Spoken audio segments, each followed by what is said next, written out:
Thanks for listening to Creative Control. While I have you here, please consider supporting Youth Empowerment and Support Services, otherwise known as YES. Based in Edmonton, Alberta, YES provides immediate and low-barrier overnight and day shelter, temporary supportive housing, and individualized wraparound supports for young people aged 15 to 24. They work collaboratively within a network of care focused on the prevention of youth homelessness by providing youth with the necessary supports to stabilize their housing, improve their well-being, build life skills, connect with community, and avoid re-entry into homelessness. Learn more about how to donate or otherwise support YES by visiting yess.org. Hey, this is Adam from Toronto, and I support Creative Control because Vish is full stop one of the best arts interviewers in Canada, or anywhere in the world, really. He approaches every episode like he's known the artist for years, creating a conversational atmosphere that gets straight to the heart of the work. No one else in podcasting gets it quite right like he does, with a mixture of meticulous research, wise artistic insights, and well-humored personal connections. I proudly support Vish and Creative Control on Patreon. You should too. To make your flexible monthly donation to Creative Control, please visit patreon.com/creativecontrol today.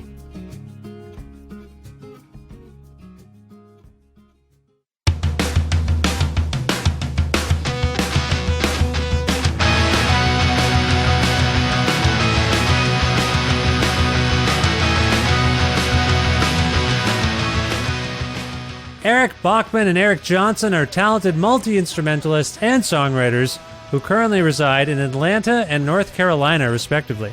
Along with bassist Matt Gentling and drummer Mark Price, since 1991, Bachman and Johnson have played guitar in Archers of Loaf, with Bachman writing lyrics and singing songs in one of the most significant and original underground rock bands to have emerged in the past 30 years. After 7 years of activity, Archers of Loaf broke up in 1998, but reformed in 2011 to support a reissue campaign for all of their albums by Merge Records. Subsequent reunion shows have occurred over the past decade, but now the band have returned with Reason in Decline, their first album in 24 years. Out via Merge Records on October 21st, 2022, Reason in Decline is a very powerful album, and it prompted Eric Bachman and Eric Johnson to connect with me for a talk about things like fending off Hurricane Ian and playing music in caves, why Archers resumed making new music together, how Bachman shifted from his quieter solo mode into his Archers character, why the band sounds brand new and its past doesn't impact its present, how the two Erics began writing these new songs together, Mark Price's drumming style and the band's idiosyncratic sound, the socio-politically charged nature of Reason in Decline, what the future of Archers of Loaf might look like, and much more. A part of the Entertainment One Network with the support of listeners like you who follow and subscribe to this podcast and spread the word about it and make flexible monthly donations at patreon.com/creativecontrol, which sustains this podcast financially and gets you some perks like episodes early and extra content, things like that. With additional support from Blackbird Music, a well-stocked record store with locations in Edmonton and Calgary, Alberta, and very friendly staff who will happily help you fill your orders. Say you want to order the new Archers of Loaf album, Reason in Decline. Well, you head over to blackbird.ca and you can do that. They'll get the record for you, they'll send it to you or whatever. You can go down there, whatever it is, if you live in those areas. Anyway, blackbird.ca for more information about that.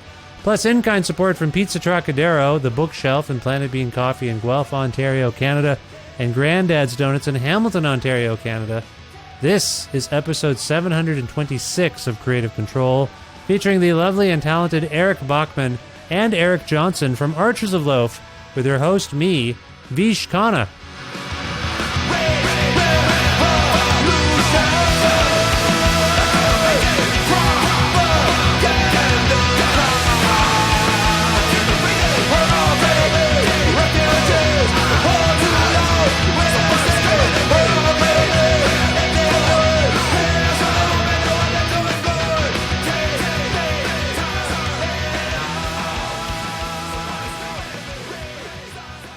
Hi, Eric Bachman. How are you today, and how's it going there? I'm doing well. How are you doing, Vish? I'm well. It's very nice to chat with you again. Where in the world are you today? I'm in Athens, Georgia. Nice. How are things going there today? It's good. My kid's sick, so he's home from school today, so I'm kind of taking care of him. I just got back from a little tour, so I kind of got thrown into the fire right when I got home. Sick kid and all that, but I'm doing great, and he's going to be fine. So okay, good. That's good to hear, and I hope, was the tour good? Tour was great. I played in a cave. That was incredible, Eric. Chief Colorado, Native American Chief Colorado's cave when they had the migratory routes in Morrison, Colorado, just about probably 3 or 4 miles from Red Rocks. Similar look, but it was a cave. It was an incredible experience. But I played other places too, but that place was probably the best environment I've ever played in. Yeah, it was amazing. I saw the pictures. I can hear the acoustic resonance as you're speaking. It must have been magical. Yeah, it was incredible. Yeah, it was just a great night. Yeah. Nice. That's great. It's great to see you again. Eric Johnson, I heard you there. Are you with us? Yes. Can you hear me?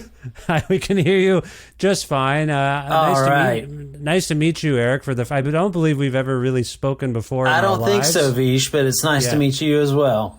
Yes, absolutely. Where in the world are you? I'm in Asheville, North Carolina. I see. How are things going there? Pretty good. Can't complain. The weather's good. I think it's about to get bad.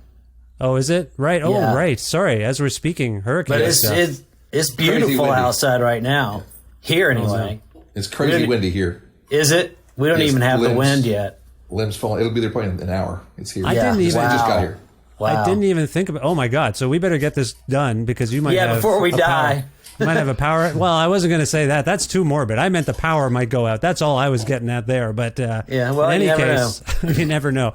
It's very nice to speak with both of you. I think in the first time in the history of the show, I've had 2 people on at the same time with the same name. This is unusual for me. Eric Johnson.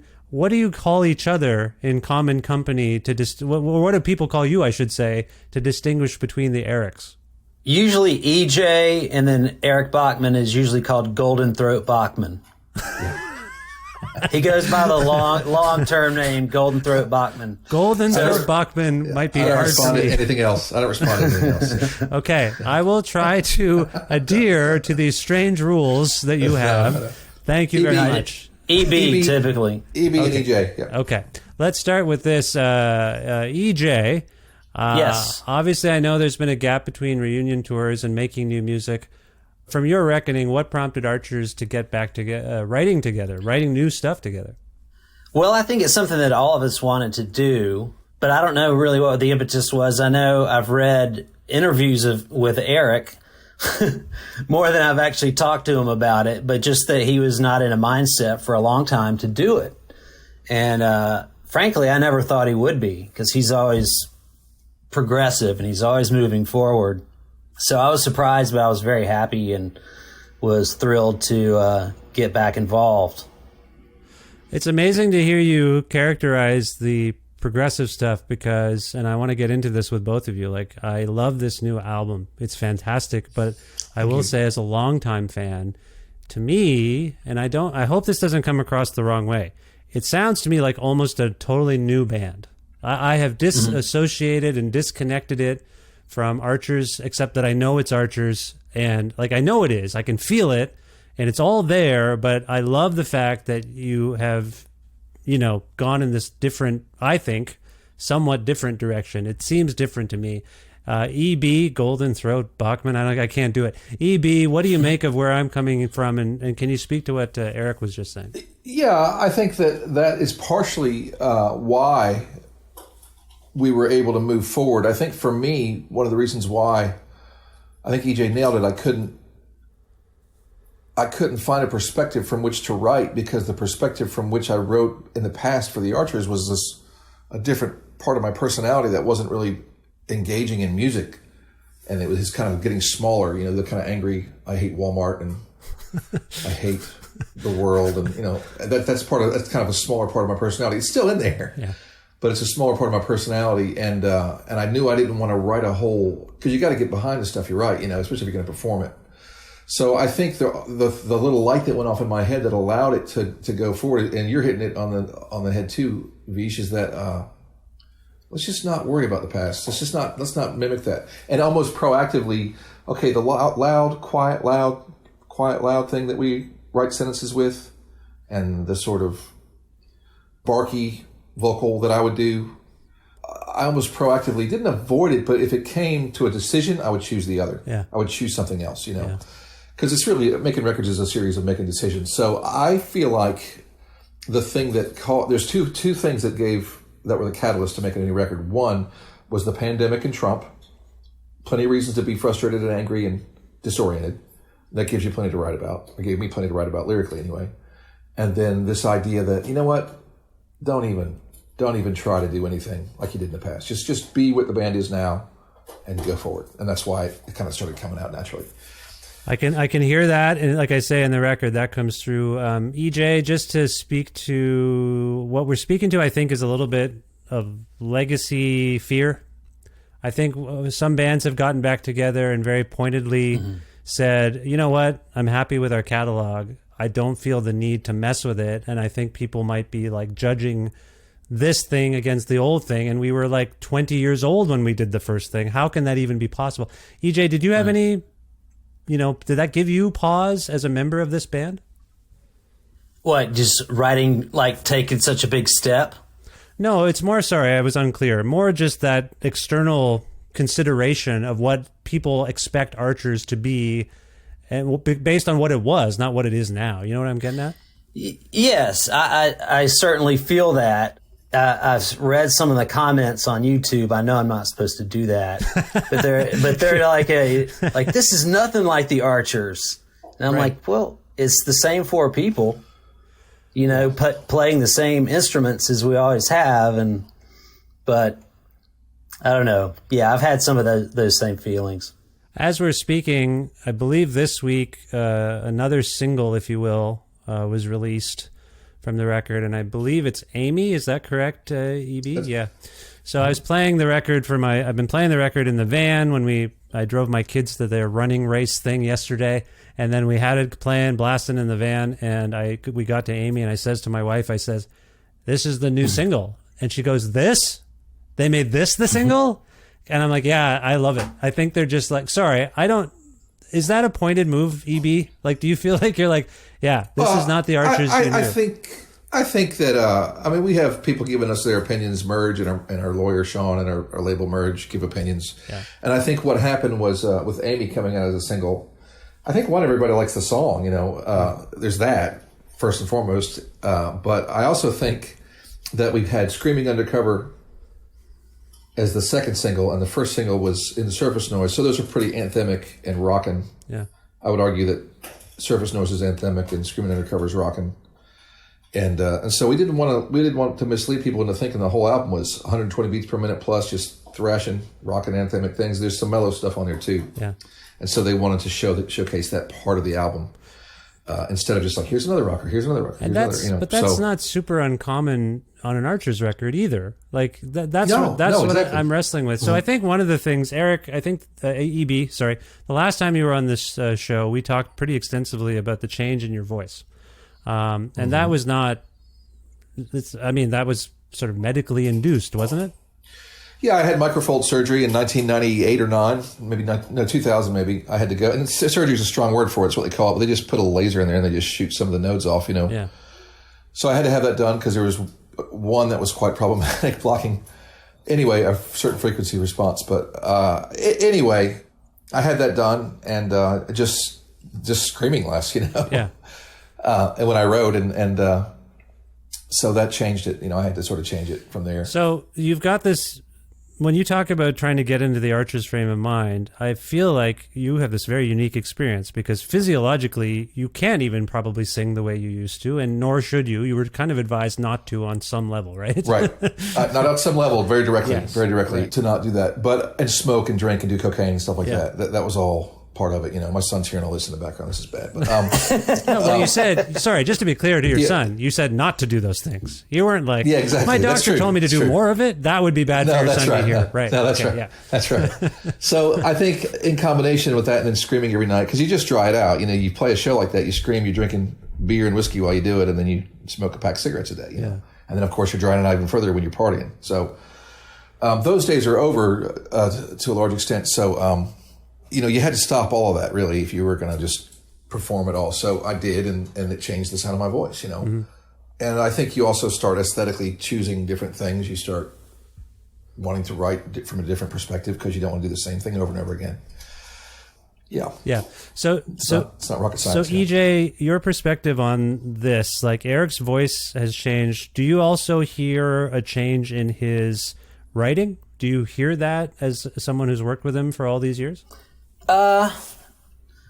No, not really. And maybe it's because I have followed Crooked Fingers and Eric's solo stuff, but no, I think the structures seem familiar to me when I'm like working on my parts.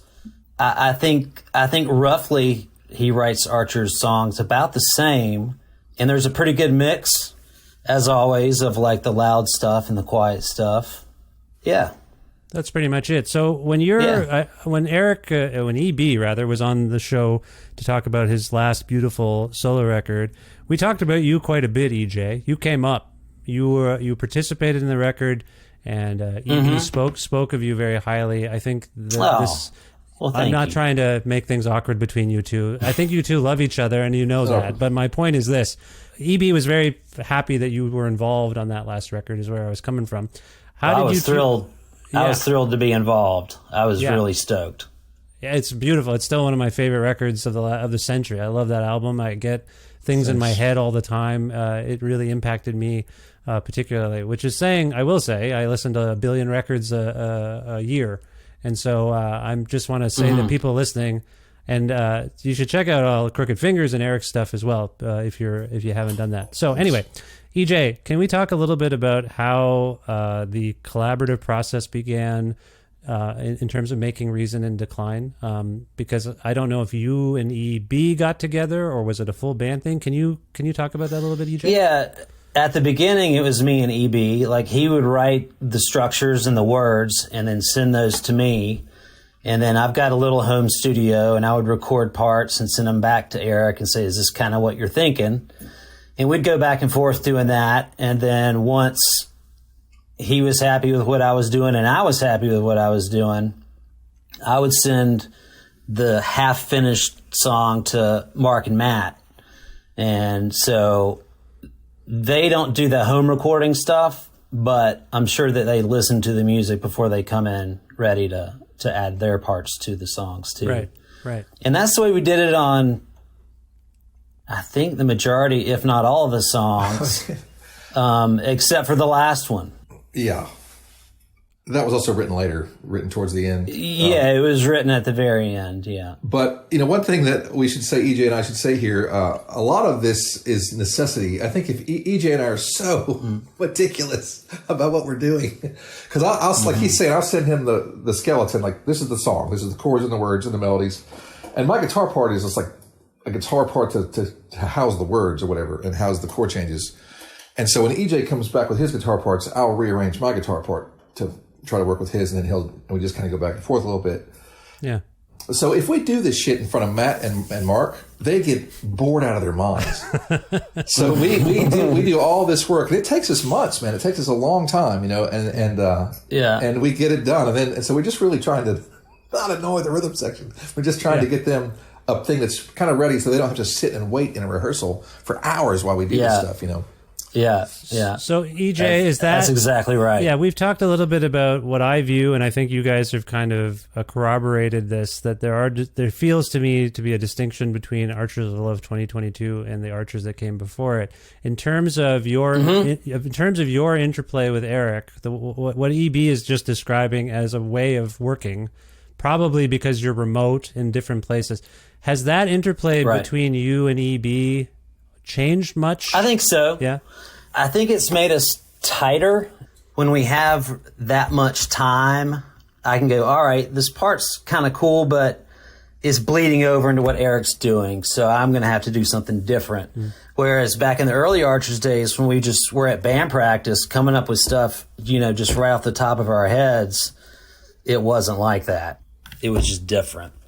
Okay, so this is Is it circumstantial or is it an aesthetic choice? Like, let's just do things a bit differently. What's your take? I think it's a little bit of both. Yeah. But I think circumstantial for me is more of it, but I think a little bit of both. Yeah. EB, you have, as we've talked about, undertaken kind of a new sound for yourself on some level. I mentioned you've involved EJ in some of that work, but do you listen to much music like this these days? When you're young, Yeah. and a music fan, you tend to have open ears, but Yeah. are you listening to louder stuff these days? You know, I don't. I listen to a lot of. Lately listen to a lot of things. It's funny. I'm going back though because I'm doing a few interviews now because the record's coming out, and people are asking what was influential, and things that I didn't listen to. I haven't listened to for 15 years or more. I'm recalling, like, I used to listen to this all the time, you know. Right. So I'm going back and listening to that again, and the things I'm referring to are kind of like no wave stuff, like Glenn Branca and Theoretical Girls, and Lydia Lunch and the Teenage Jesus and the whatever stuff like that, you know. Oh, interesting.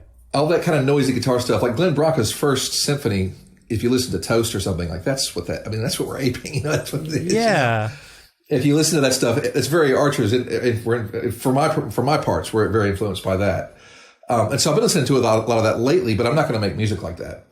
If I do, it would be an instrumental thing.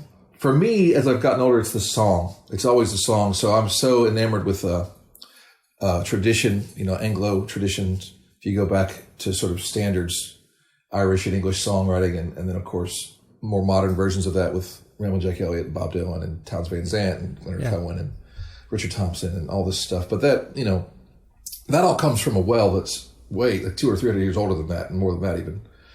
So I'm always looking at songs. For me, it's the song, the quest to write the perfect song, and it's impossible. You're never gonna, So for me, it's, as I've gotten older, it's been that quest for that. And then when I apply that to a textural band like Archers, you apply it to something that you really are kind of mesh that together. I'm trying to write these sort of songs, and then the band is. There's just such one of the reasons why I asked EJ to play on the last record, because I just think that EJ doesn't just do what the Archers do. He can do that. He does that. He can do about 8,000 other things too. Yeah. And so I asked him, do other shit that you wouldn't do with the Archers. Just do what you want. Do something else. Yeah. But the Archers are such a textural group of people. Matt too. Matt puts thirds and fifths under the bass instead of the root, which changes what EJ and I sound like. It's all very unintentionally, I think. It's not academic. It's very kind of. It's just what sounds good to him. But it's nice to have the things sort of inverted. After EJ and I are done, it's like, well, this is a G chord, and you're playing this, and I'm playing this, and you're adding the 9, and I'm adding the 11, and we're doing this. And then Matt's playing a D underneath it instead of a G, which is the second inversion, all this music theory dorky stuff. But it makes it cool, and especially if you don't talk about it, and it just is this thing that we're not doing it academically. We're not doing it in a way that's forced, or it's just how, if you look at it after the fact, you go, well, that's what it's doing, Well, all the stuff you're talking about with Glenn Branca, like in preparing for this and just revisiting Archers, I was listening to All the Nation's Airports yesterday, and I was listening to Nostalgia yesterday, and it's just that noise is so glorious and distinctively yours. It's such a very special band for those of us who have followed it. Mark, I'm a drummer, so I'm like, what's the drummer doing? What's the drummer doing? Mark, a lot of Tom stuff, like just a lot more, I feel like, on this record, like a lot of pounding. I don't know if you, like Tom pounding, if you will. Was there chatter, EJ, about parts? Like, did I think it was definitely intentional. Yeah. And I didn't talk to him about it much, but I think he was really focusing on the toms and wanted to avoid the hi-hat. He didn't want to just do the same old, boom, boom, pa, boom, boom, boom, pa, tss, tss, tss, tss, tss. Yeah. He wanted to do something different. Like, okay, so you didn't go back and forth with, this was Mark's invention on some level. Of yes, it was, absolutely. And I remember talking about it in practice, but at that point, he didn't have all of his parts worked out. Yeah. But by the time we finally recorded it, he was using even less cymbal. So it's really changed his style a bit. Well, he talks about, he's so cinematic. It's almost like he should have been in film or something, because he's so cinematic the way he thinks about drums. If he does talk about it, he wants things to be, he's like, well, he's always visual. He's always like, I want this part to be kind of open, like you're opening on a landscape, and you can hear. If he says what he says, and then you hear him play, like, oh yeah, I see what you're saying, you know. Well, if you think about the breakdowns on like Scenic Pastures or something, like absolutely, like he is very fantastic, he's very cinematic. Absolutely fantastic drummer. So I appreciate that. I like that you don't even know. I know he's had some issues, right? Health issues himself as a player. Is that carpal tunnel and stuff like that? Yeah. Yeah. I wonder if that's I'm just speculating. I'm not a doc. Hey guys, I'm not a doctor, so I don't know. But I actually either. I thought of that. I thought, oh, maybe he altered his playing a little bit. I don't know why that would possibly help, but it probably does, right? It does, yeah. He doesn't play as hard. He doesn't but stand up and smash his drums like he used to. Right. Okay. So it's probably circumstantial again. I feel like I'm Columbo trying to figure out this record, and I'm getting close. One last question. Oh no, that's Matlock. Sorry, that's Matlock. No, it is really wonderful in that regard. So EJ, when you ponder Eric's? I know I asked you about the songwriting, and you sort of deferred to be like, I don't know. I spent some time finally this week reading the lyric sheet as I was listening, and that just blew the doors open on it. Because on the one hand, I don't even know all the lyrics. Okay, so you don't know them. Okay, that's fair. I know most of them. But not of the ones you can think of, do you have like Eric has talked a little bit already about getting into the frame of mind of writing Archer's music, lyrics, I think. Mm-hmm. What do you think is is there overarching, no pun intended, is there an overarching theme that you pick up on in what he's writing about? Sure. I think it's pretty obvious. I don't think it's hidden, what he's talking about. It's just about society today. Yeah. And I think that's the theme of the record. But there are some songs on there that aren't, or at least don't seem to me to be songs just about what's going on. Like Amy, for instance. That I guess that'd be the main one. Hard to be human. Hard to be human. Well, I guess that is kind of, what's going on, but I guess it's always been hard to be human. My son, because I have the fancier car now, the van where the screen, you connect your phone and yeah. Anyway, my son was like, "What is the song? Is called Mama Was a Human." Mama, right. No, he was. Yeah. I have a terrible habit that annoys my family of singing. A song gets in my head, and then I just sing that line repeatedly as we're going for walks and stuff, and they're like. So I've got, it's hard to be human. Like I got that. I just can't stop saying it. So my son has become a little obsessed with it, but he really was fixated. The whole family was on Mama Was a War Profiteer. So Eric, real quick, what is that? What's going on there? I just want to focus in on that for a second. You can make a lot of money if you invest in in war. Yeah, a lot of money doing that stuff, man.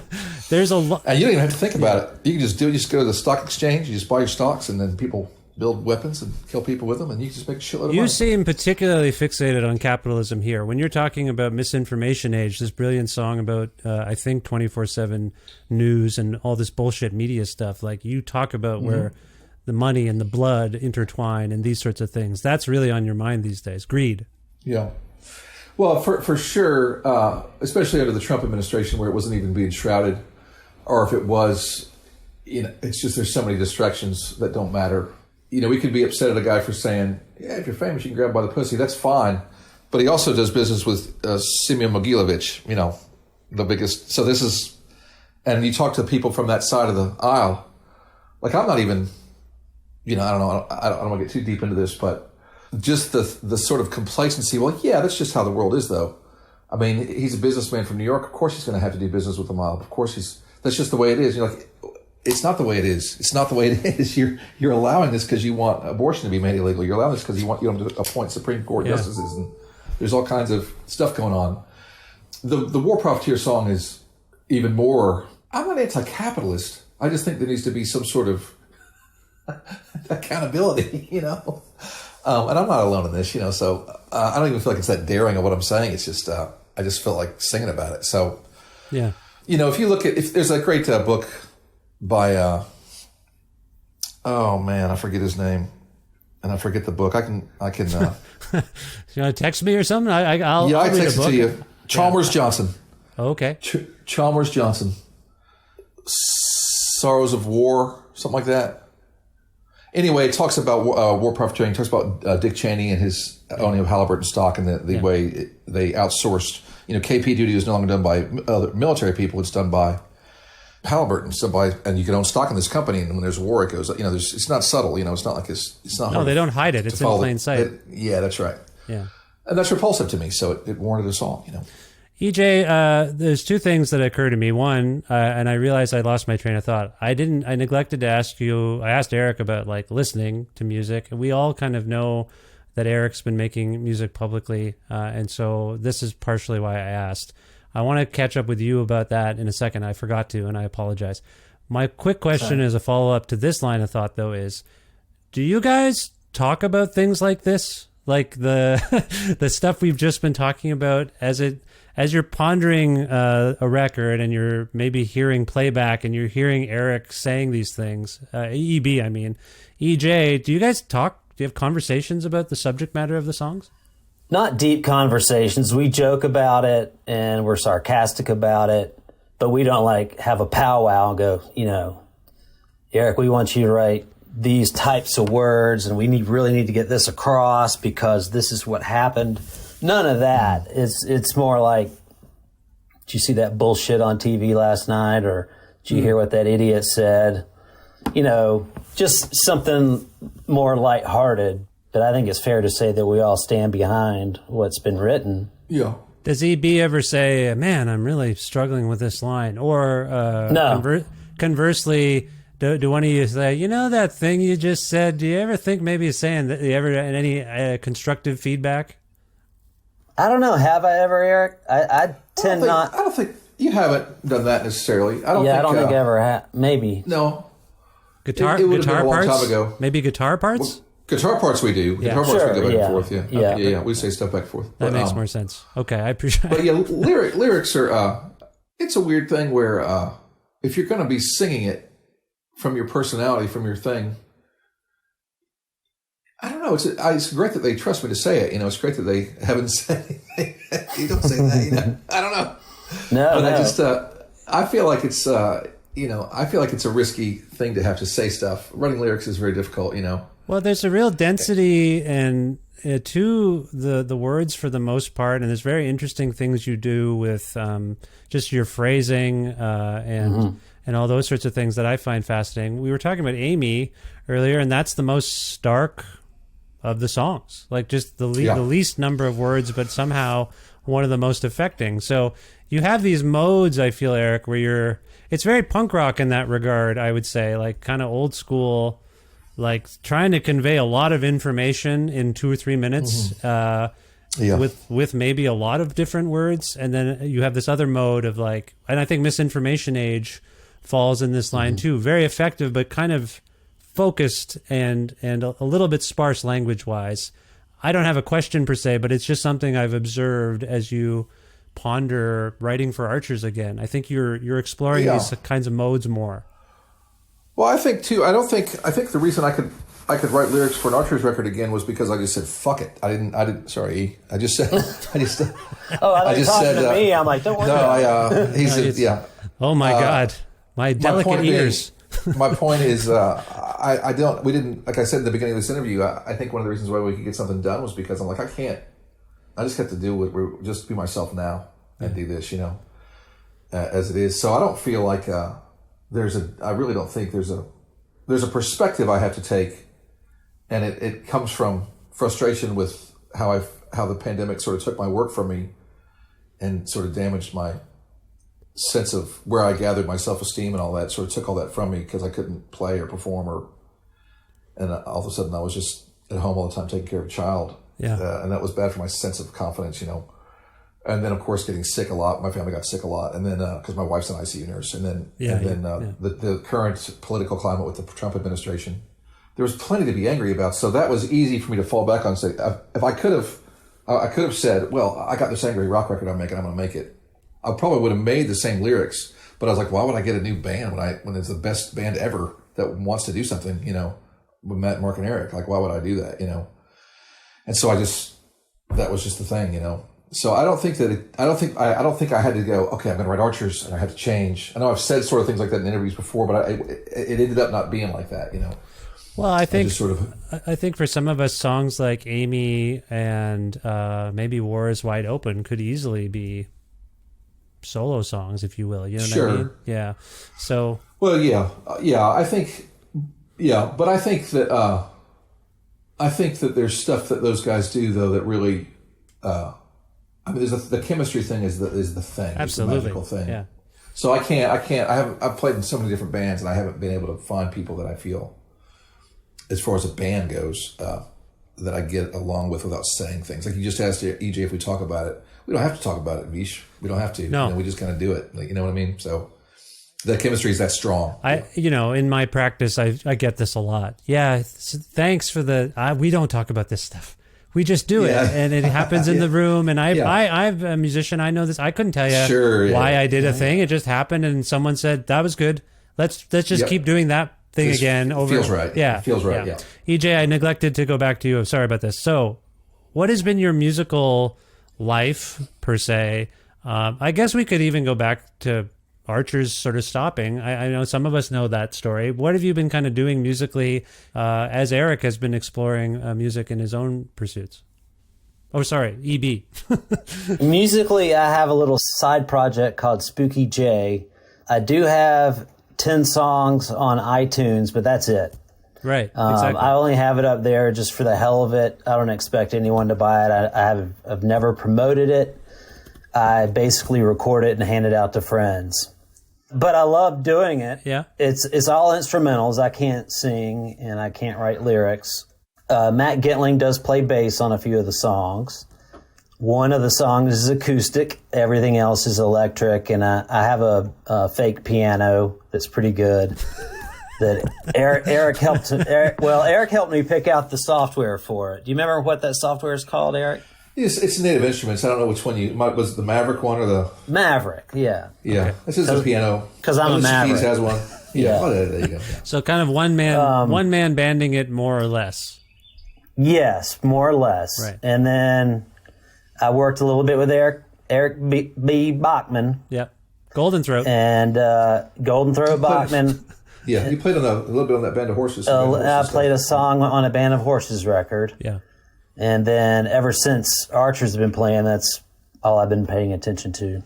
So in terms of, we got into a little bit of listening, and Eric EB rather talking about maybe where some of the spirit of the new Archer stuff might have been drawn from. And it sounds like more of memories almost, more than actually actively listening to things. Are you an active music listener? And if so, does anything that you have been listening to kind of inform, or do you feel like it informed what you guys came up with here? No, I've been listening for pleasure lately. I like Band of Horses' new record, the band that Matt's in. What else? The new Spoon record I think is great. And yeah, they were just on the show. Really? We had a really nice talk. Very cool. Yeah. Yeah, I saw them live about 2 weeks ago. Oh, cool. In Asheville, and they put on a great show. I mean, it was really, really good. No reason to be surprised at that, I guess, but I was like, wow, they're still killing it. It was great. Are you friendly with those folks? Have you seen them before? Yeah, we used to tour with them way back in the day before they were these giants that they are now. I didn't get to see them in Asheville. I had no one to call, or haven't seen those guys in forever. Yeah.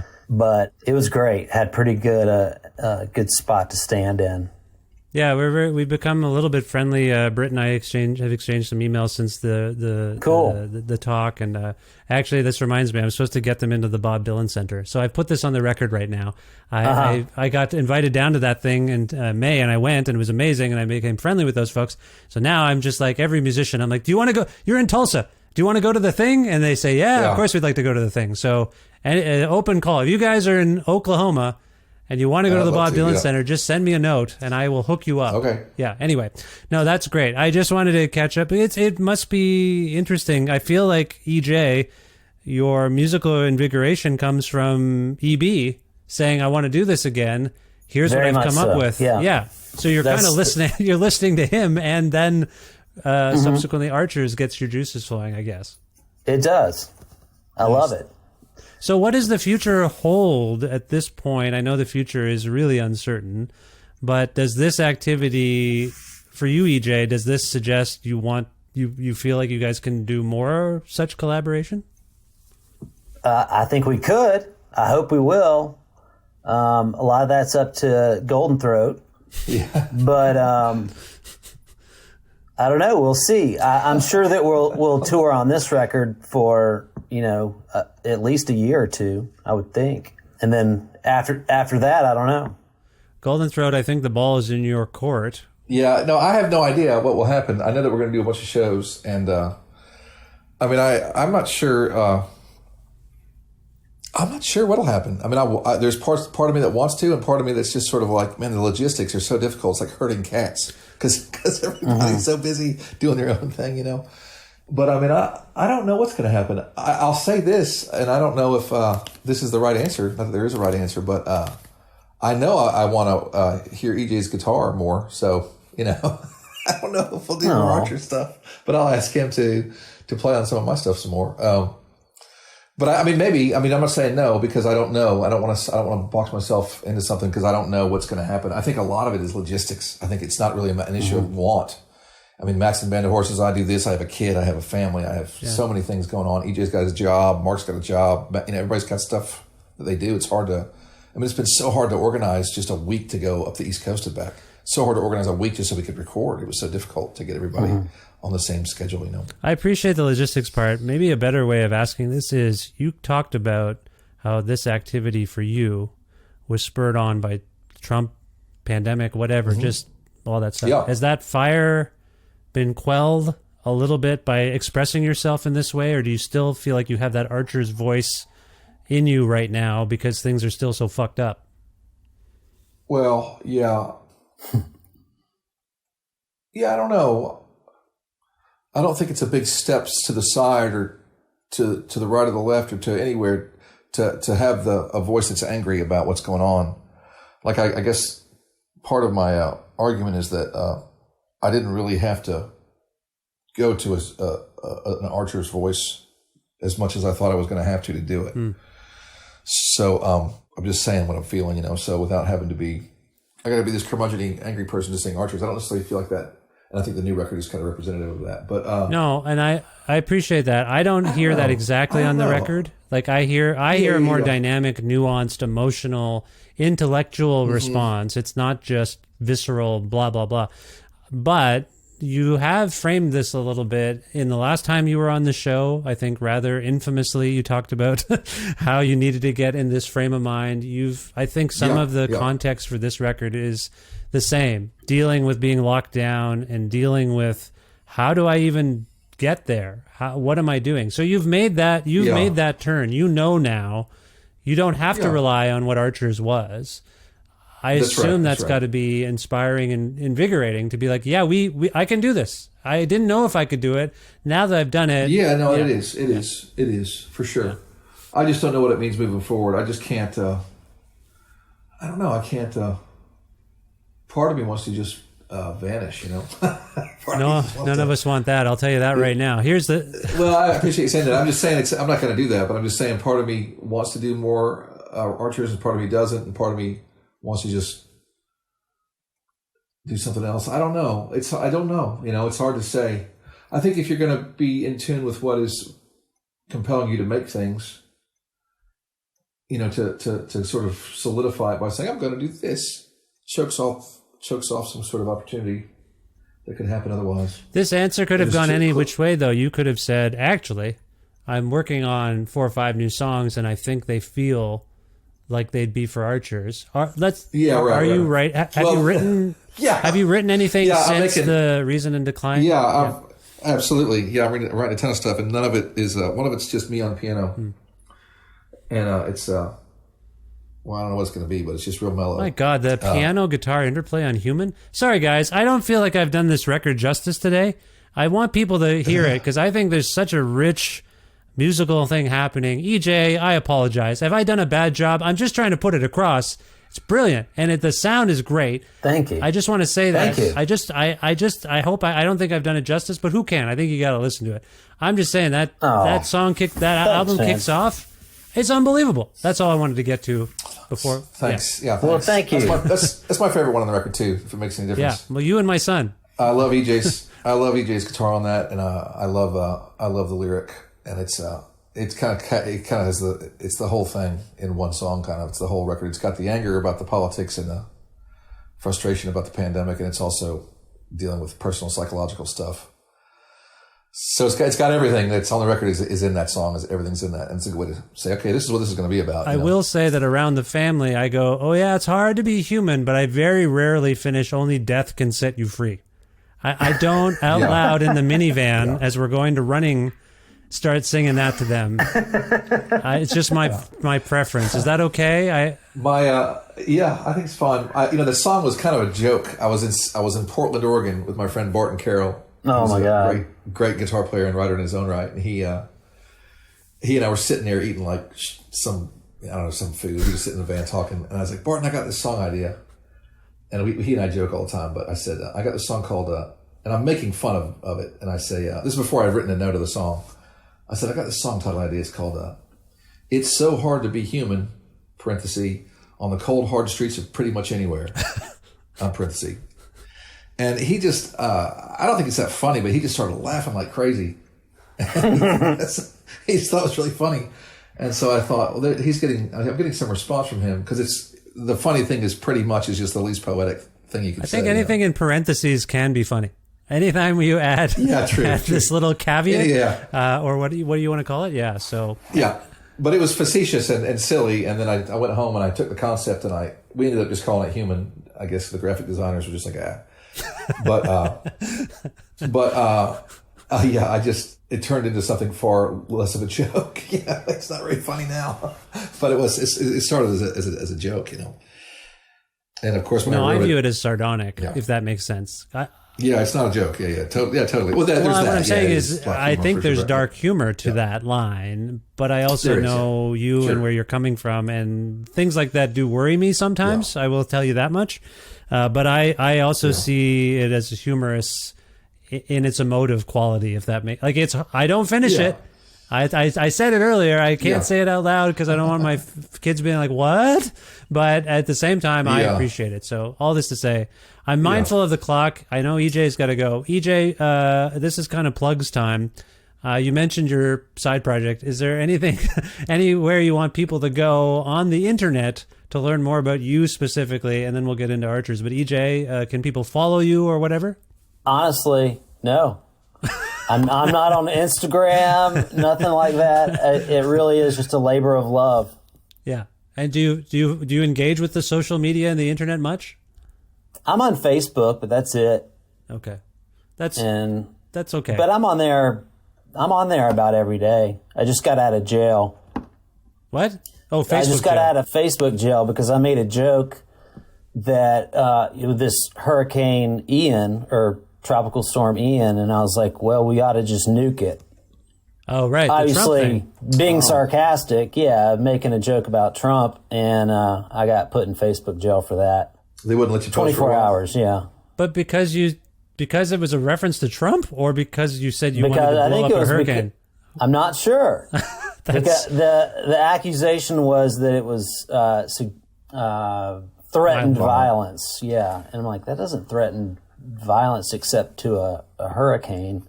That seems like fascism to me. I'm sorry that happened to you, but in any case, no, I'm proud of it. No, not you. I don't think you were being the fascist. I think them shutting you down for making a joke. Right. No, I got you. Yeah. All right. Anyway, I appreciate that. The internet's hard, and I appreciate that. Eric, what about you? If people want to learn more about Reason and Decline, you, Archers, do you know where to send them? Well, I mean, you could go to the Archers website or the Merge website. I'm on Instagram and Facebook and all that stuff. Yeah. I mean, just you can go to Merge. You can go to archersloaf.org or whatever it is, .net. You can go to ericbachman.com. Yeah, by the way, in 2022, congratulations on creating a Google-proof band name. Everyone else is naming their band like Sidewalk or Showerhead, and you're like, how is anyone? Archers of Loaf, unbelievable! You guys did it. You figured it out. Yeah, well, we knew that one of the reasons we talked about, we knew it would be a name. This is the thing about the name, that I know it's a silly name, and some people really can't stand the word loaf and can't stand the name. But the thing about the name that I loved when we first came up with it, and I love now, is that the only point of reference is back to itself. If you great band names, Rolling Stones, well, that's a Muddy Waters song. Oh, U2, well, that's a plane, it's an airplane. Yeah. Archers of Loaf, well, that's a band. Yeah. That's all it is. So that to me was smart on our part. And we knew it when we were doing it, but we didn't realize people were going to be so offended by the word loaf or whatever, but that's it. Oh, did we lose EB? I think we lost EB. Oh, no. I was going to ask him to go out on a song. Maybe he'll come back in a second. All right. Well, if he doesn't, this is the way of the internet now. EJ, I know, it's crazy. Hopefully we get Eric back so we can say a proper goodbye. I wanted to ask one of you to pick a song for us to go out on, and also let us know why you chose it, so that we can contextualize it a little bit. So EJ, normally I when this is this situation, I would say one person gets to pick, the other person has veto power. But we may have lost EB, which is interesting. What would you pick if we were to go out on a song right now? I would pick Mama Was a War Profiteer. And the reason I like that song a lot is probably my favorite on the record, is I love EB's guitar part. There we go. I just love it's so cool. Literally, he could play that guitar part for 3 or 4 minutes by itself, and I would have loved the song. Nice. We're talking about Mama is a War Profiteer, Eric. Leading oh, that out. part. Yeah. We EB, it's good to have you back. We missed you. Yeah, I don't know what happened. I think it's a hurricane. The wind's blowing so bad here. Yeah. Although my internet is in the ground, so I don't know what, I don't know. Sorry. You got to batten down the hatches, so I'm going to let you go soon. What I just did was I asked EJ to pick a song for us to go out on. What I told him while you were gone is that normally with a dynamic like this, one of you picks, the other has veto power. He has picked Mama Was a War Profiteer. Are you okay if we go out on that song? Yeah, absolutely. We talked about it a little, so nice. I don't know if there's much else to say. Is there anything more you want to say about it? Well, not really. I mean, we talked about it, yeah. Okay. Appreciate that. All right, this is from No, it's fine. I put you on the spot, and I appreciate your response. So this is a brilliant song from the new Archers of Loaf record, Reason and Decline, out on Merge Records. This is Mama Was a War Profiteer. Eric's, just so I don't mean to get schmoopy, I love you both very much. EJ, we don't know each other. Thank you, Vish. I do, though. I really do. I appreciate this time. Thank you for it, and I'm glad you're back. Best of luck with everything in the future. Thank you so much. Thank you very much, Vish. Thank you, big man. Thank you so much, Vish. Yes, thank you. Rock on.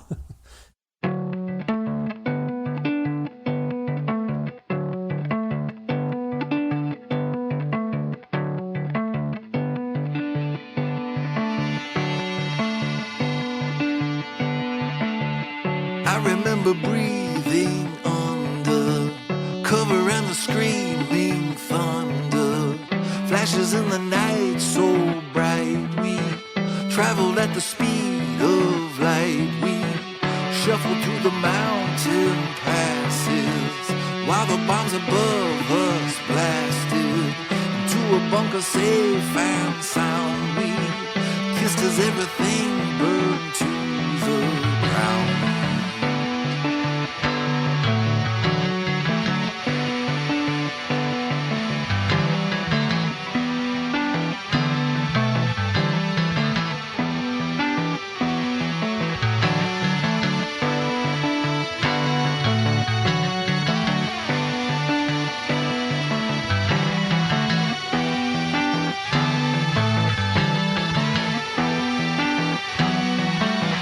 See the limousines all blasted into smithereens and ashes. Bodies flying in the clearing, flying like the end was nearing. I remember bleeding under cover and the screaming thunder, watching tiny bombs explode above the Gulf of Mexico.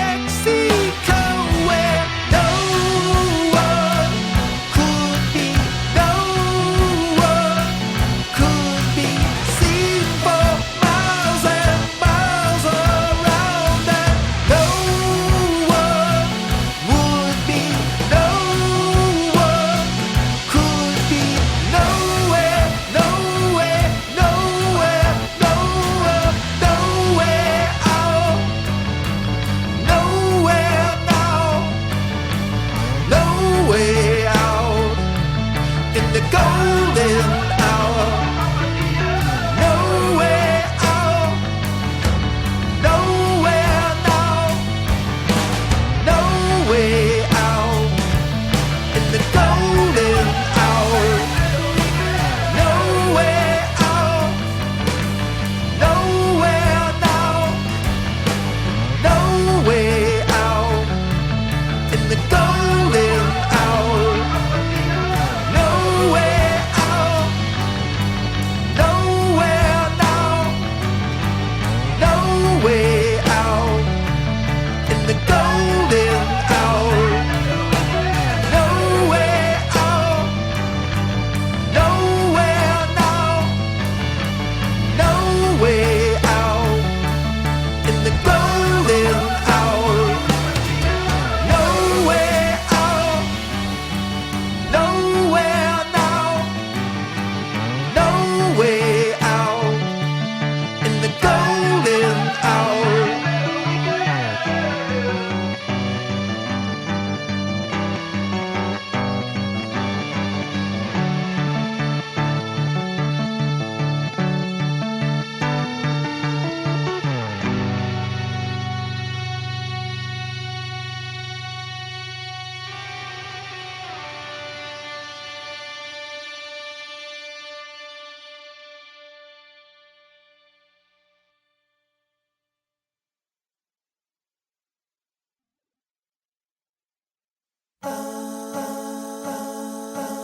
There you go, brand new music by Archers of Loaf. I really want to thank the two Erics, Eric Bachman and Eric Johnson. Sorry, EB, Golden Throat EB, and just regular throat EJ.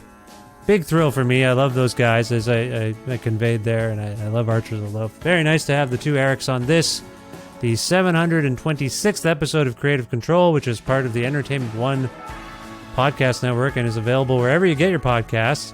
If you can't find an episode you're looking for, if you want to learn more about me and sign up for my monthly newsletter, please visit vishkhanna.com. You can also like Creative Control on Facebook or follow the show on Twitter at vishcreative, or you can follow me directly on Twitter and on Instagram at vishkhanna.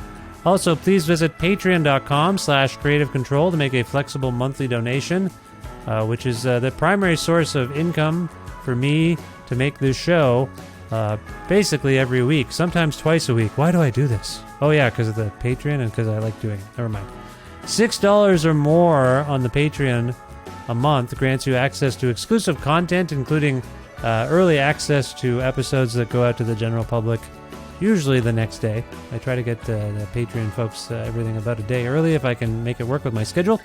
And other content from my audio archives that you wouldn't hear anywhere else or has been lost to history, that kind of thing. Also, if you're interested in receiving a Creative Control t-shirt, just message me on Patreon and I'll get you one while supplies last.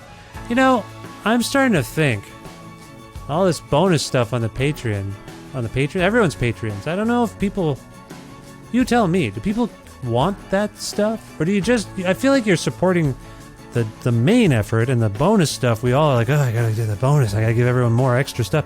And then the people you talk to are like, yeah, it's fine, you're doing enough. I don't need bonus stuff, I just wanted to support you. Anyway, I'm just ranting and raving here. If you have thoughts about this, message me. Patreon.com/Creative Control to support the show. Thank you for doing that if you're doing it already, and thank you for doing it if you're considering doing it. Thanks again to the excellent Alberta record retailer Blackbird Music, which you can learn more about at their website, blackbird.ca. They have brick and mortar stores in Edmonton and Calgary, Alberta, if you're in those cities or are going to be. So check out Blackbird Music. Also want to thank Pizza Trocadero, The Bookshelf, and Planet Bean Coffee in Guelph, Ontario, and Grandad's Donuts in Hamilton, Ontario, for their in-kind support for this show. Thanks as always to my dear friend Jim Guthrie for letting me use music that he made on this show. You can learn more about Jim at jimguthrie.org.